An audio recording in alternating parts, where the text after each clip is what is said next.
Systems of Inequalities. Example 1, graph of an inequality.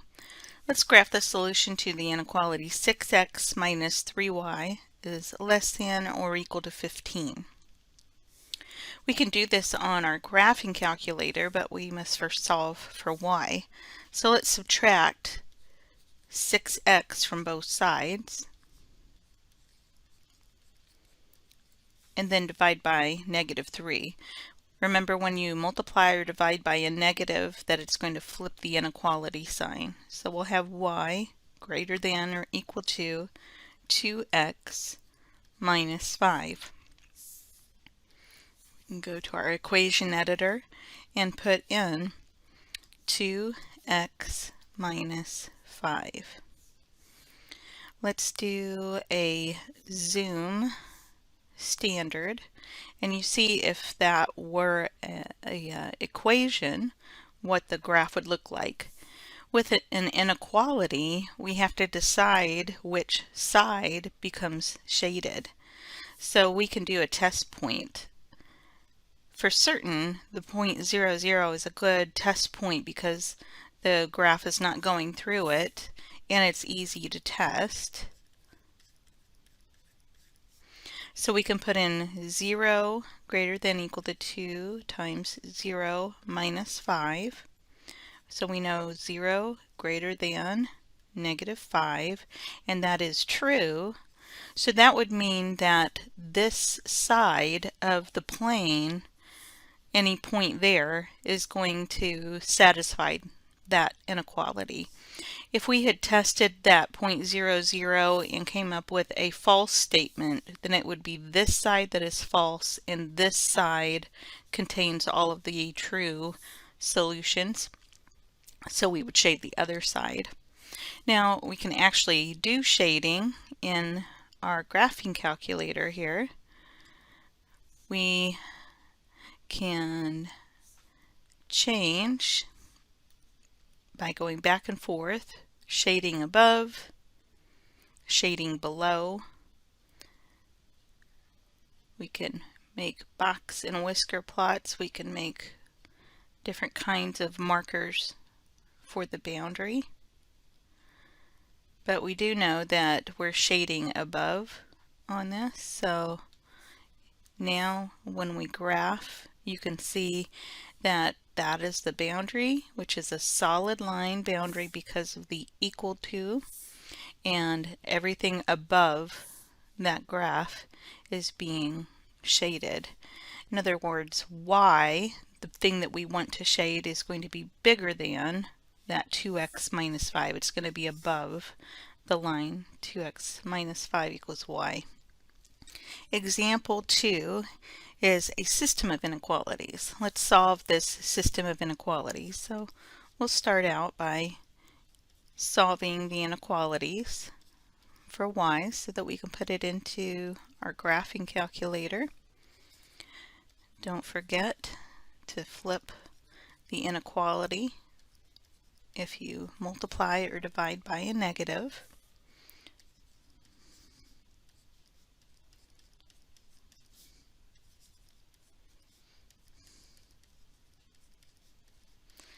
And then we can put this into our equation editor.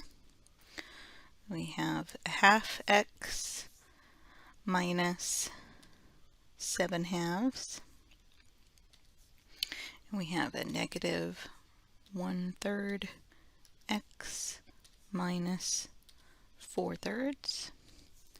Now for the first function, we have y is less than, so we want to make sure that we change our shading to be below.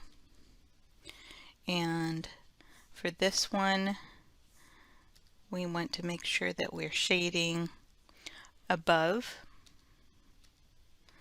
Then when we graph on a standard window, where it is double shaded in this area is your solution. We can only express that here as the graph itself. Example 3, systems of inequalities with multiple constraints. The inequalities that satisfy given conditions are called the constraint inequalities for the problem. They form a system. Let's graph the solution to the above system. Go to y equals and enter each inequality.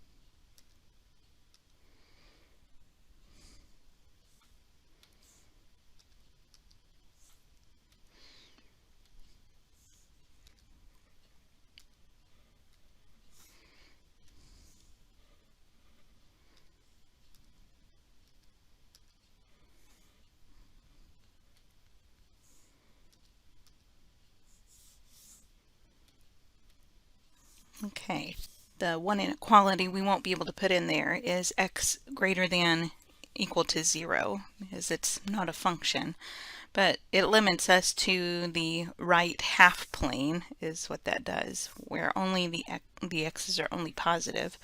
So now that I have those inequalities in, we can go ahead and graph. Let's do a window from, let's say, an x of 0 to an x of 100 and see what happens. Let's do a zoom fit. There we go. And we see nicely the three inequalities being graphed, and we know that we're only looking at the right half plane. So where those three all intersect is where our solution lies.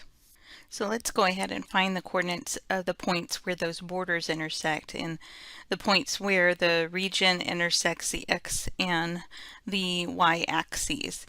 In order to simplify this, we can go back to just a regular line instead of showing the shading. It just makes things a little bit clearer since we already know what the border is going to look like. And simplify things a bit visually.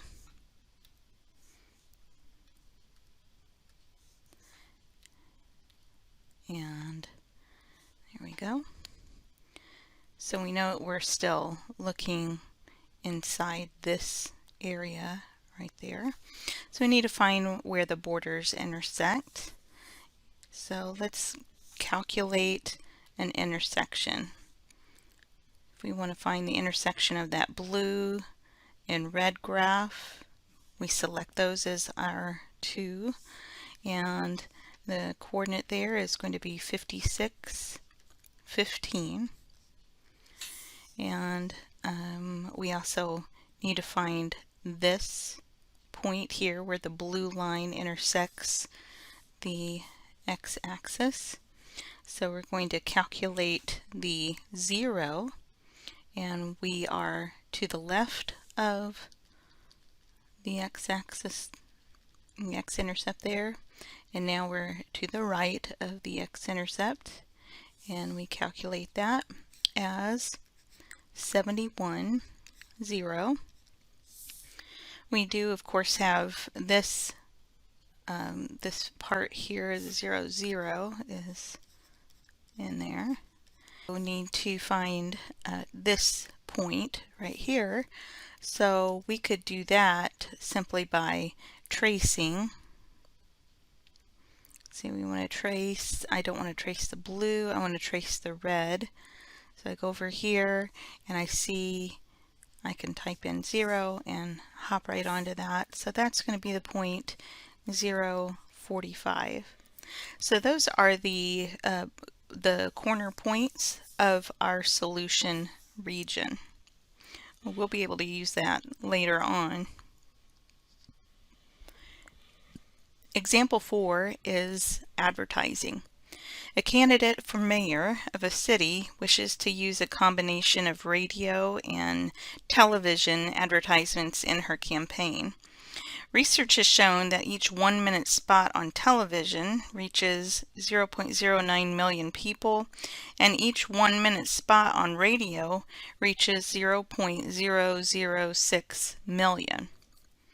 The candidate believes that she must reach at least 2.16 million people, and she can buy a total of no more than 80 minutes of advertising time.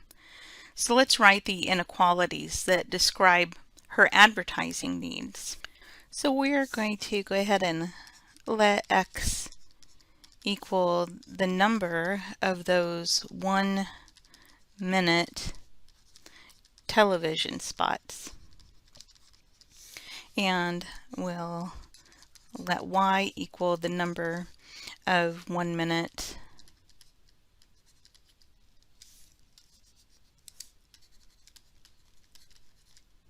radio spots.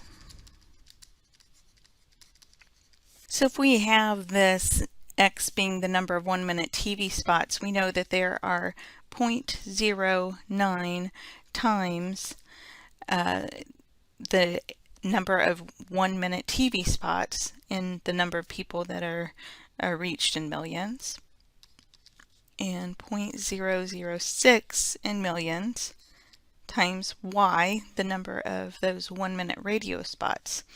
We need to make sure that we reach at least 2.16 million people. So that would mean this needs to be greater than or equal to 2.16, which is of course in millions. Now we know she can buy a total of no more than 80 minutes of advertising time. So that would mean that however many 1-minute TV spots she buys plus the number of 1-minute radio spots that she buys can be no more than 80 minutes. So it must be less than or equal to 80. Now, because she is wanting to use a combination of radio and television advertisements in her campaign, we know that this implies that the number of 1-minute TV spots must be greater than 0, and the number of 1-minute radio spots must be greater than 0. Let's go ahead and graph the region determined by these constraint inequalities. So we will need to put these into function form.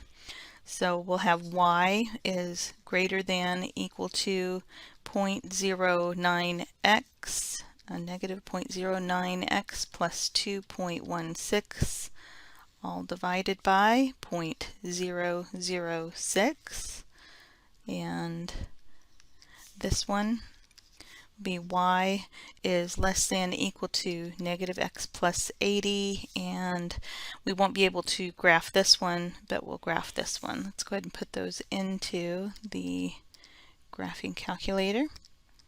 So I have here alpha y equals, using the fraction template, negative 0.09x plus 2.16, and all being divided by 0.006. And let's take care of the shading on that. We know that we want above, so we're going to shade above. And our next function, we have a negative x plus 80, and we will make sure that we're shading below. Okay, and then here we know that also y must be greater than 0, so we're going to go greater than 0, which is going to mean our shading is above.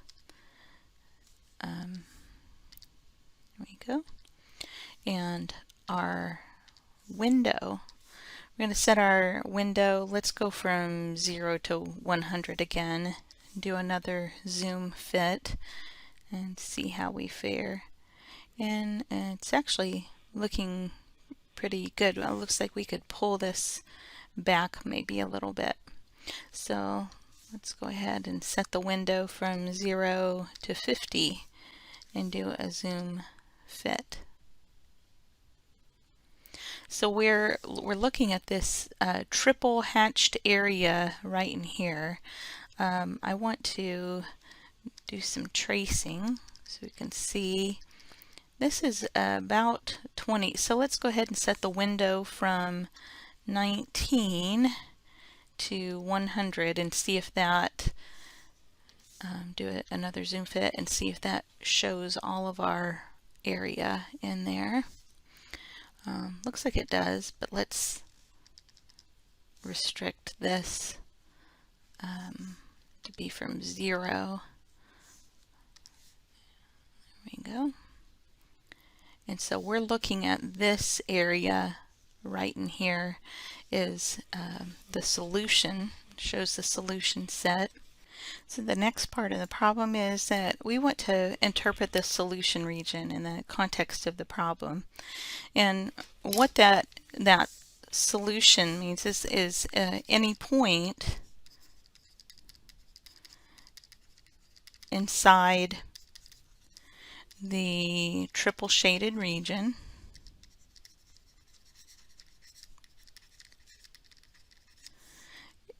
represents a combination of radio, of TV and radio time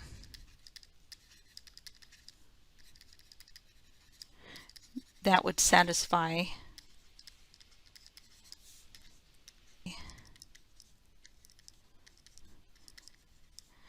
the needs of that candidate. So anything that's inside that triple shaded region is going to work for the candidate. That means the first spot is going to be the number of TV 1-minute spots, and the second is going to be the number of 1-minute radio spots for the candidate. And as long as they stay inside that region, they've satisfied all the constraint needs in the problem. That does it for this section, so go ahead and try your homework and let me know if you have questions.